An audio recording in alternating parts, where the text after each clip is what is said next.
الحمد لله نستعينه ونستغفره ونعوذ بالله من شرور أنفسنا ومن سيئات أعمالنا من يهده الله فلا مضل له ومن يضلل فلا هادي له ونشهد أن لا إله إلا الله وحده لا شريك له ونشهد أن محمدا عبده ورسوله. قال الله تعالى في القرآن المجيد: بسم الله الرحمن الرحيم: الرجال قوامون على النساء بما فضل الله بعضهم على بعض وبما أنفقوا من أموالهم فالصالحات قانتات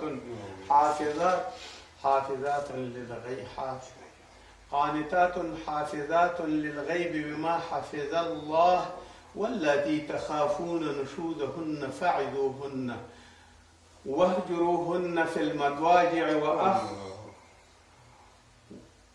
المضاجع واضربوهن فإن أطعناكم فلا تبغوا عليهن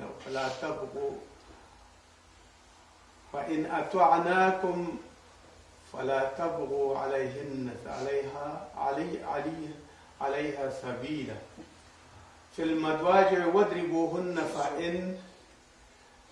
فإن أطعنا لكم الآية. فإن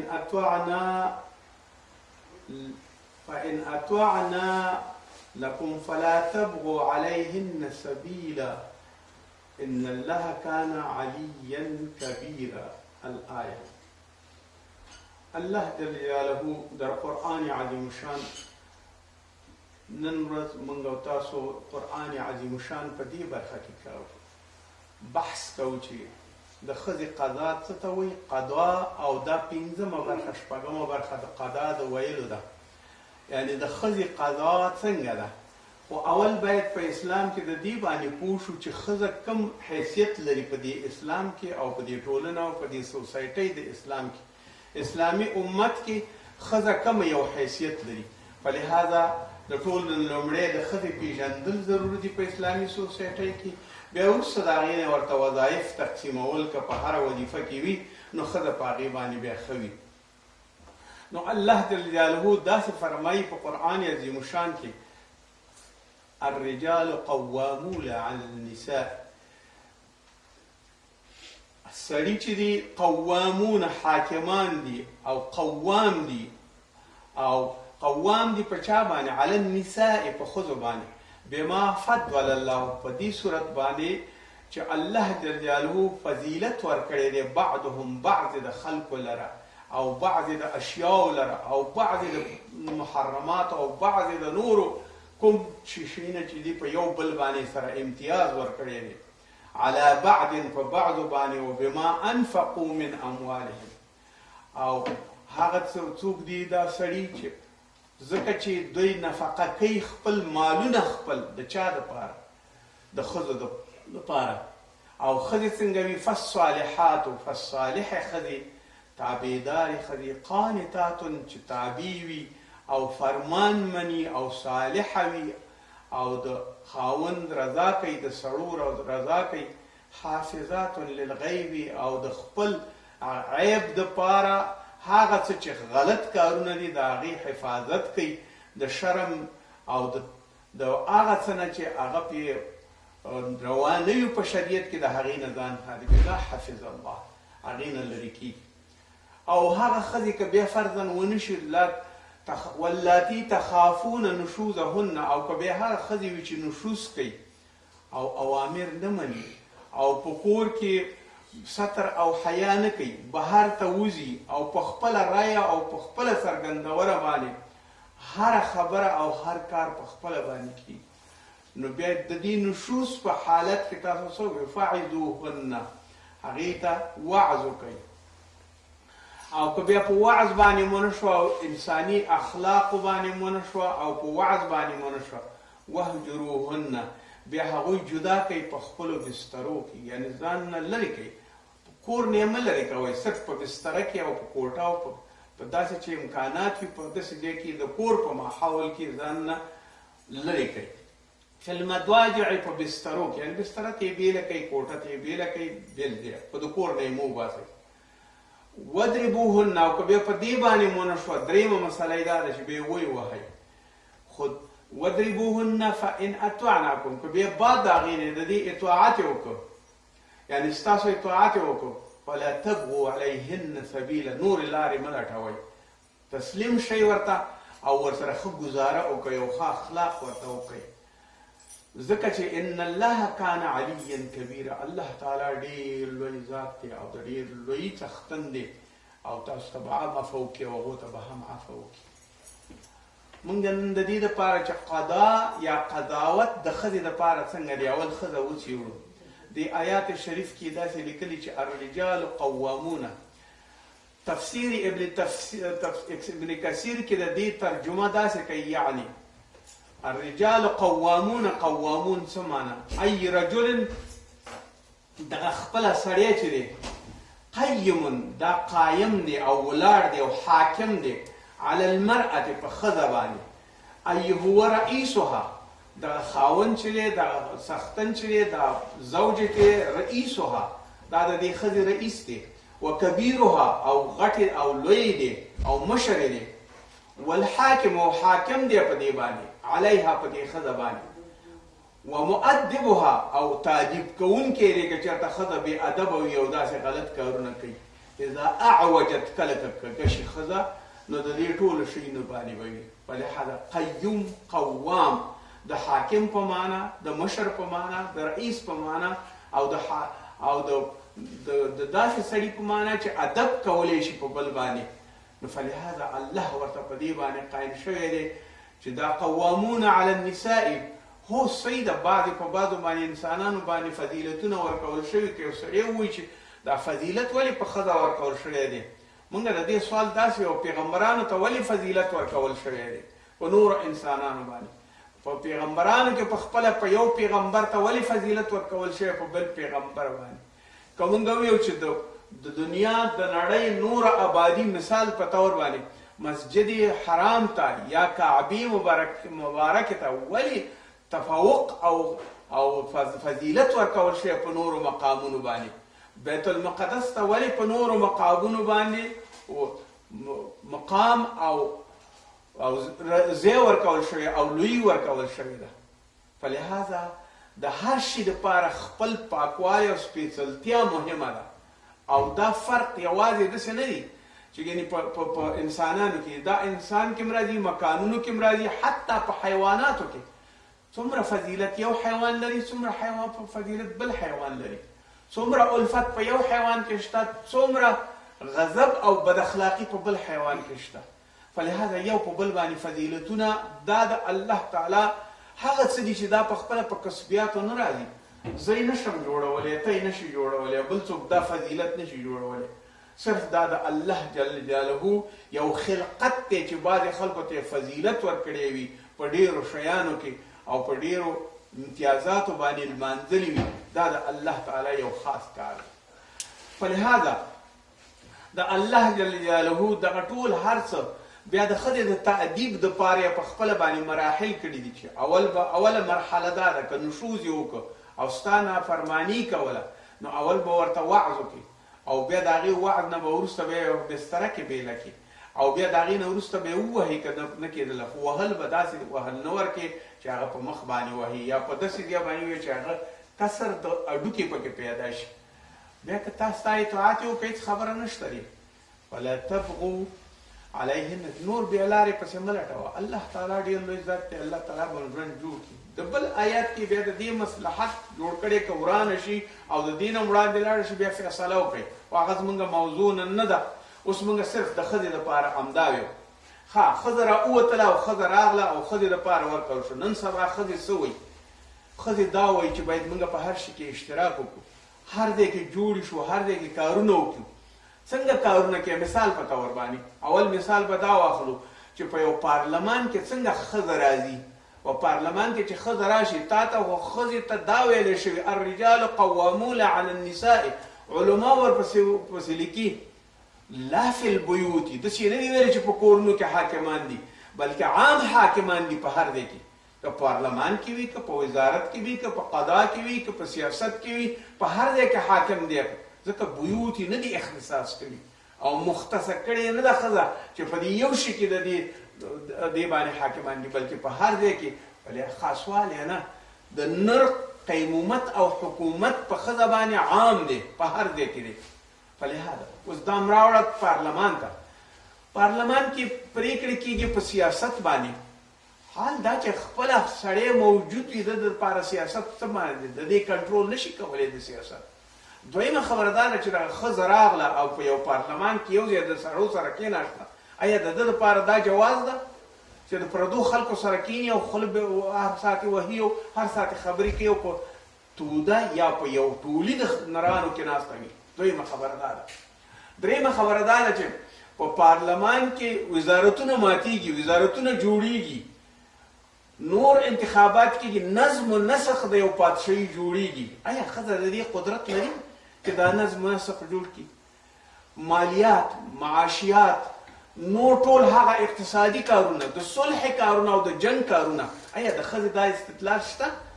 ښځه په صلح کې اشتراک کولی شي د پردو خلکو سره؟ آیا ښځه په دې کې جنګ کې اشتراک کولی شي د پردو سړو سره؟ آیا هغه په سفر کې ځان وخت تېرولی شي؟ هغه د یو سیاسي څېرې په ځان پېژندلی شي؟ اولینه خبره دا ده چې دا الله جل جلاله الله زمونږ د علیم دی په ټولو شیانو باندې او حکیم دی. ولې یوه ښځه پیغمبره نه شوه؟ دا یو پیغمبري په ښځو کې نه ده راغلې. فلهذا په ښځه کې پیغمبري چې نه ده راغلې، د پیغمبرۍ نه ټول شی نه چې وکیله کېدلی نه شي. ځکه پردي پارلمان کې څنګه ننوځي پردو نامحرمو خلکو سره کینی او هغه فیصلې کوي چې هغه د دې د توان نه وتلي. ځکه په خپله سړی شته درته یې ویلي دي چې کور کې حکومت نشي کولی، نو په پارلمان کې بیا څنګه وکړي؟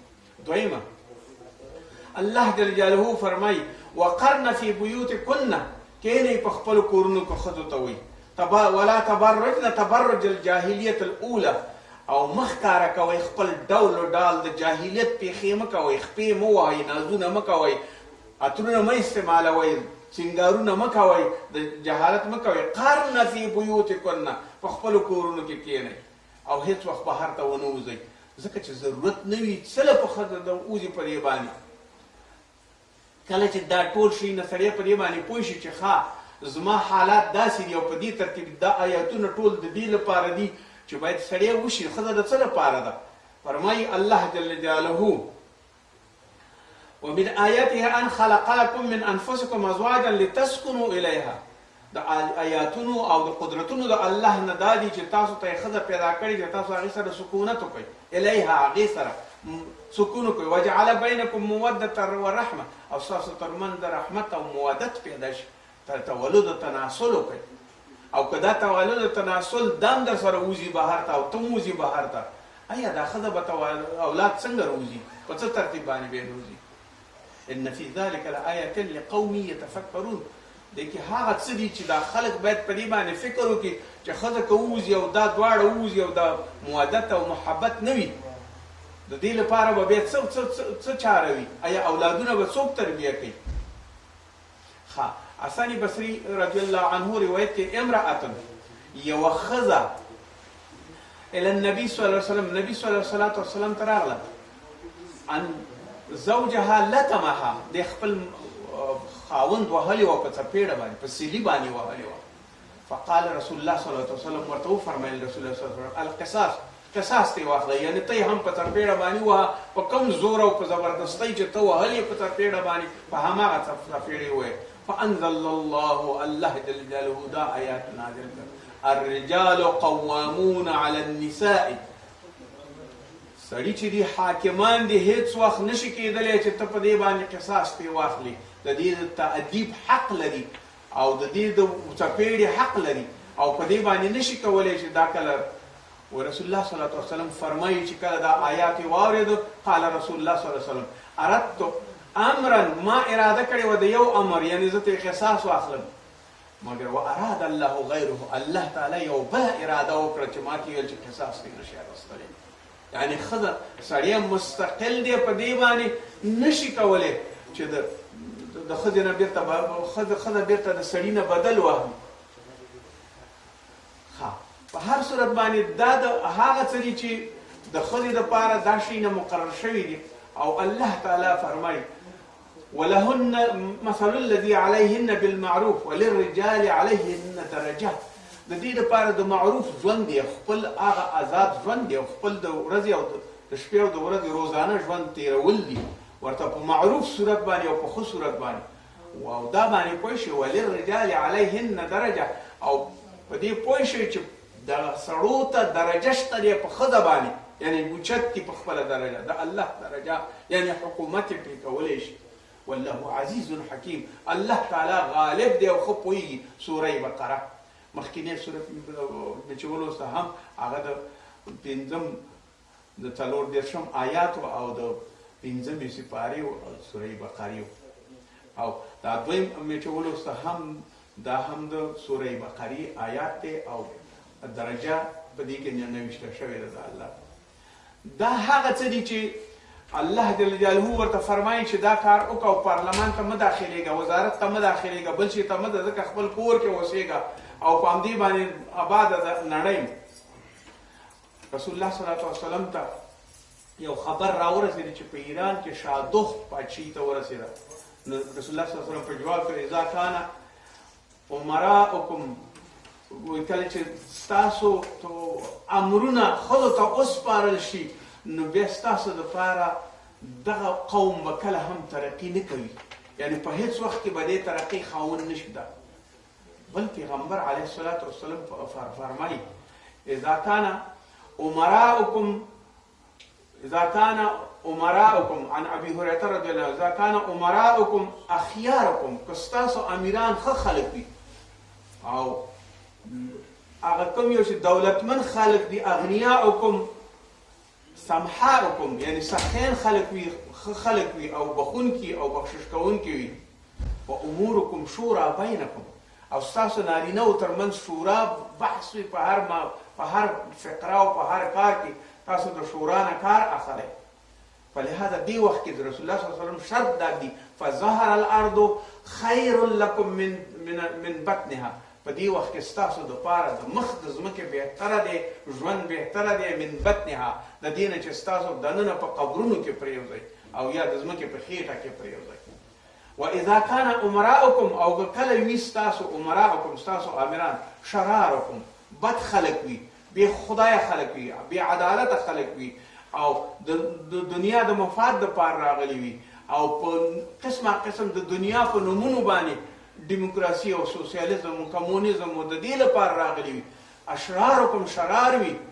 و اغنیاؤکم، او ستاسو کوم یو مالدار خلک چې دي او بډایان خلک چې بخلاؤکم هغه بخیلان وي، یعنی زکات نه ورکوي، صدقه نه ورکوي، خلکو سره کومک نه کوي، بې له دې نه چې خپل سرمایې ډېرې کړي د چا په پروا نه کوي. و امورکم الی نسائکم، او ستاسو ټول کارونه د ښځو سره مربوط وي، یعنی هغې سره مشورې کوئ او ښځو باندې ښځو ته سلام کوي او راحت کوئ او ښځو ته سلوټ کوئ او ښځو ته تیارسئ ودرېږئ او د ښځو اطاعت کوئ، صاحب صاحب ورته وایي. نو الی نسائکم فبطن الارض خیر من ظهرها، بیا تاسو دپاره د خېټه د ځمکې بهتره ده چې مړه شئ او په قبرونو کې پرېوځئ. خیر من ظهرها، د دې لپاره چې پاس د ځمکې په سر باندې ژوند وکړئ. ستاسو دپاره بیا ژوند پکار نه دی او نه باید په دې دنیا کې نړۍ کې ژوند وکړئ، ځکه چې تاسو کې هغه څه پیدا نه شو کوم یو چې هغه تاسو ته لازم دی او خدای تعالی درته فرمایلي دي. بیا فرمایي رسول الله صلی الله علیه وسلم عن ابي بکرة لما بلغ رسول الله صلی الله علیه وسلم، ابي بکرة فرمایي کله چې رسول الله صلی الله علیه وسلم ته دا خبر راورسېد ان اهل الفارس ملکو علیهم بنت کسرا، چې په فارس په خلکو باندې ملکه وګرځېدله د کسرا لور، یعنی بنت کسرا. قال لن يفلح قوما، رسول الله صلی الله علیه وسلم فرمایي هیڅ وخت به الله جل جلاله دا قوم کامیاب نه کړي. ولو چې امر یې امرهم امرأة، د هغې امارت کوي امرأة ښځه. بخاري، احمد، نسائی، ترمذي دا پورتني ټول هغه څه دي الرجال قوامون چې دا حدیثونه ټول د هغې د لاندې تفسیر شوي دي.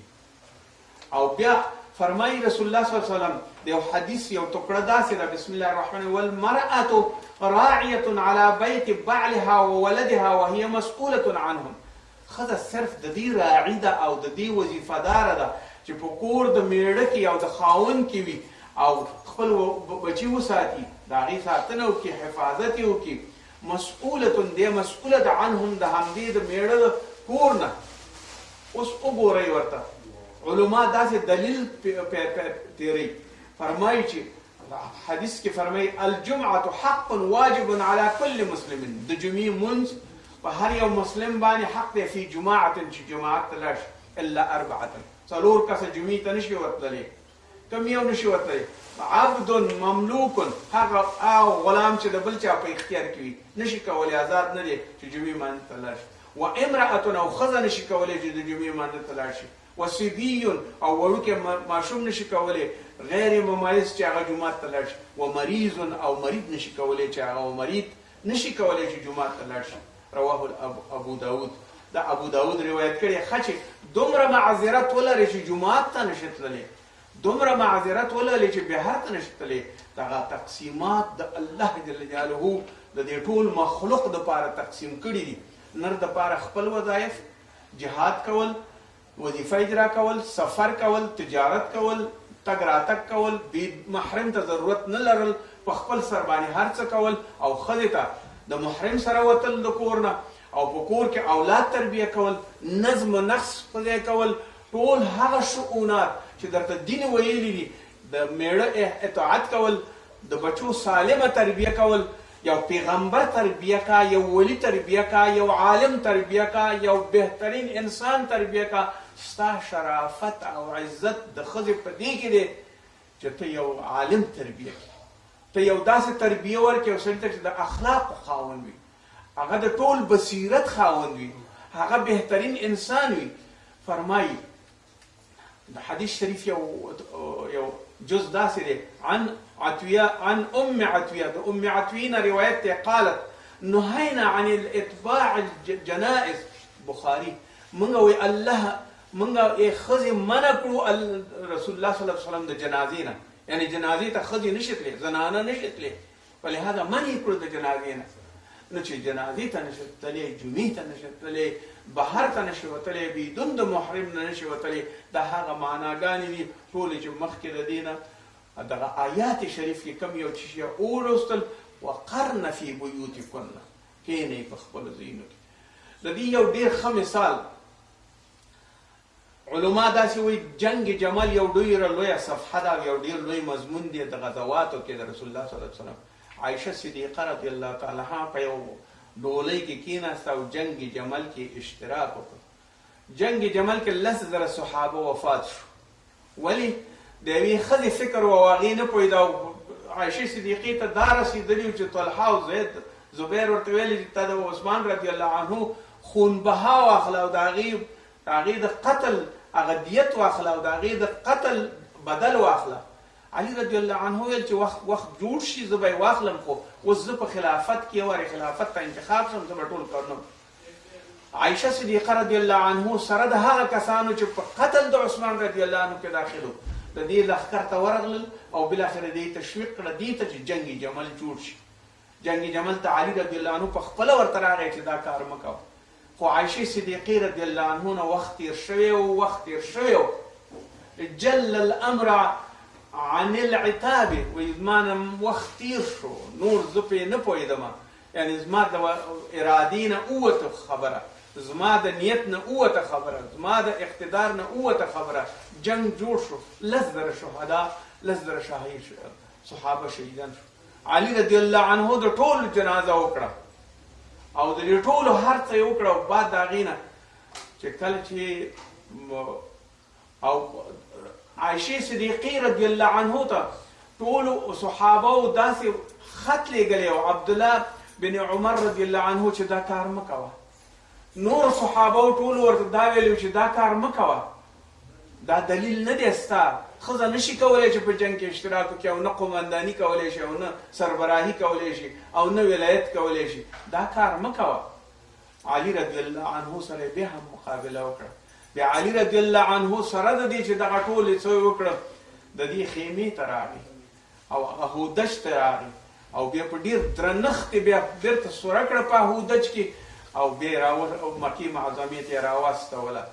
خو علي رضی الله عنه چې ورته کله راغی داسې ورته یا صاحبة الهودج، ای د ډولۍ خاوندې، قد امرک الله، تا ته الله دا امر کړی و تقعدي فی بیتک، چې کینه په خپل کور کې، ثم خرجت تقاتلین، بیا ولې ووتلې د دې لپاره چې قتلان جوړ کړي او جنګونه جوړ کړي. نو عایشه صدیقې رضی الله عنه سره بل ځواب نه و، وایي تر دې حده پورې بیا وجړل چې خپله لوپټه او خپل څپټې بیا په اوښکو باندې بیا رنګ کړه چې ما ته خو رسول الله صلی الله علیه وسلم الله ویلي قرن فی بیوتکن، کینه په خپل کور کې دغه قضا او دا پارلمان او دا وزارت مه کوه. زما زیات دا و چې زه باید په کور کې کینم، خلکو ته تعلیم ورکړم. 200 شاګردان یې لرل، 4مه برخه دین کې نشر شوی دی، دومره محترمه وه، دومره غټه صحابیه وه چې تر ټولو خلکو دپاره سرنوشت دی. اما الله جل جلاله په دې باندې چې وقرن فی بیوتکن، کینه په خپل کور کې موز د باندې، دې کې یو مصلحت دی. آیا یو ښځه کولی شي په یو مجلس د شورا کې کینی؟ آیا یو ښځه کولی شي په یو مجلس د قضا کې کینی او د خلکو او د نامحرمانو سره کینی؟ فلهذا د خپله بیا عایشه صدیقه دغه ته وایي، عبدالله ابن عمر ته وایي یا ابو عبدالرحمن، ای د عبدالرحمن پلاره ولې دې زه منې نه کړم د دې نه؟ ما نه ډېره ساوه شوې، په خپله سهوه اعتراف کوي چې زه ښځه وم باید ما دا نه وی کړې. ولې مې کړې ده؟ په هر صورت دا د قرآن او د احادیث رهنمایي وه. اوس علما څه وایي چې قاضي باید نارینه وي، مجتهد وي، باید دا وي. نارینه څنګه؟ امام شافعي صاحب وایي چې او امام مالک او احمد رحمهم الله او نور جمهور فقها همدا وایي چې د فوجدارۍ او دیوان دپاره او د نورو مسائلو دپاره ښځه نشي کولی چې قاضي شي. ښځه قضا نشي کولی، نشي جوړېدلی قاضی، هېڅ وخت یې نشي کولی، ځکه هغه په خپله باندې په مرضونو په میاشت کې اخته وي. تا ته به څه قضا وکړي؟ فکر یې خراب وي او د قاضي دپاره غصه او مرض هغه څه دي چې باید حکم ونه کړي. او جمهور علما هم داسې وایي، مګر دلته صرف یو تبراني داسې وایي چې جریر تبراني داسې وایي چې ښځه کولی شي چې په ځینې شیانو کې قضا وکړي. امام صاحب ابو حنیفه وایي نه، صرف په مالی او تجارتي شیانو کې کولی شي، زراعتي شیانو کې کولی شي قضا وکړي، اما په حدود او په قصاصو کې نشي کولی او په نورو شیانو کې نشي کولی، په هغه شیانو کې چې هغې ته ضرورت نشته دی. نو جمهور علما رایه داسې معلومیږي چې حاکمه حکومت کولی نشي ښځه، او ښځه نشي کولی. په دې امریکا کې یو چا سوال وکړ د امریکا د یو غټ سفیر نه، هغې ته یې ویل تاسو ولې دا موږ ته د ښځو حق نه راکوئ؟ وایي تاسو پوهېږئ او خپل ټولنه او سوسایټي هم پوهېږي، او زموږ سوسایټي او ټولنه دا ده چې 30 رئیسان جمهوران هم تېر شوي دي، تر اوسه پورې ښځې موږ ته ریاست جمهوري نه ده کړې. دا زموږ خپله سوسایټي ده، زموږ خپله ټولنه ده. فلهذا د هرې ټولنې خپل امتیازات دي، د اسلام د ټولنې خپل امتیازات دي او خپلې دي.